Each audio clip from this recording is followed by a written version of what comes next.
কাজ করতে পারবো, কিন্তু হাসিফকে নদী পার করে যত দূরে পারবেন নিয়ে চলে যাবেন। খালামণি আর খালু 7-5 না ভেবেই হাসিফকে নিয়ে নীলফামারী হাসিবের এক চাচার বাসায় গেলেন এবং হাসিবের সাথে খালামণিকে রেখে আসলেন। নীলফামারী 7 দিন থাকার পর কবিরাজ বললেন ওখান থেকে হাসিবকে অন্য কোথাও নিয়ে যেতে। হাসিবের খোঁজ নাকি জিনেরা পেয়ে গেছে। সে সময় আব্বুর পোস্টিং ছিল নওগাঁ জেলার বাদলগাছিতে। হাসিবকে নিয়ে খালামণি আর খালু এবার আসলেন বাদলগাছি। সে সময় আমি ঢাকায় ছিলাম।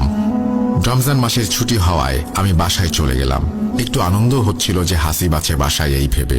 হাসিবের বদলগাছি আসার 6 দিন হয়ে গেছে। 6 দিন ছেলেটা বাড়ির বাইরে বের হয়নি। আমি বাসায় গিয়ে পরের দিন বিকেলে হাসিবকে নিয়ে ইফতার কিনতে বের হলাম। হাসিব অনেক খুশি হলো বাইরে যেতে পেরে। হঠাৎই হাসিব কেমন যেন চুপচাপ হয়ে গেল।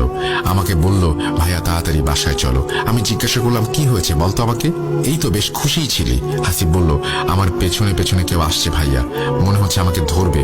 এসব শোনার পর আমি জলদি বাসায় চলে গেলাম এবং সবাইকে ডেকে সাবধান করলাম। আমার আম্মু একটু ভীতু মানুষ, তিনি একটু ভয় পেয়ে গেলেন। মাগরিবের পরে ইফতার শেষ করে আমি ক্লান্তিতে মেঝেতে শুয়ে পড়ি। হাসিব